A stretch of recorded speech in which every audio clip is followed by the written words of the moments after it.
so essential in our own hemisphere. The European Union understood how important it was for diverse people to be able to come together in an economic unit. We not only have to come together as an economic unit, but the threat of terrorism, the threat of Iran now in Venezuela and in other places, in Cuba and in Nicaragua, the threat of radical Islam growing in that region, it's absolutely important for us to have a president who understands that threat and understands the solution is closer ties. I will visit that area of the world repeatedly to solidify those ties when I become president. Let me let Congressman Paul quickly respond.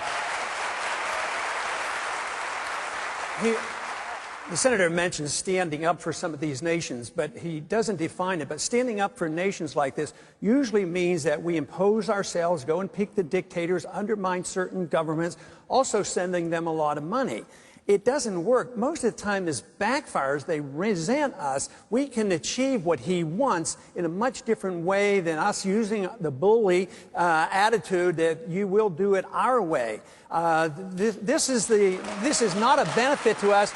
And besides, where are you going to get the troops and where are you going to get the money? Because you're talking about force. And I know of a much better way than using force to get along with people. I don't know what answer Congressman Paul was listening to. He obviously wasn't listening to my answer.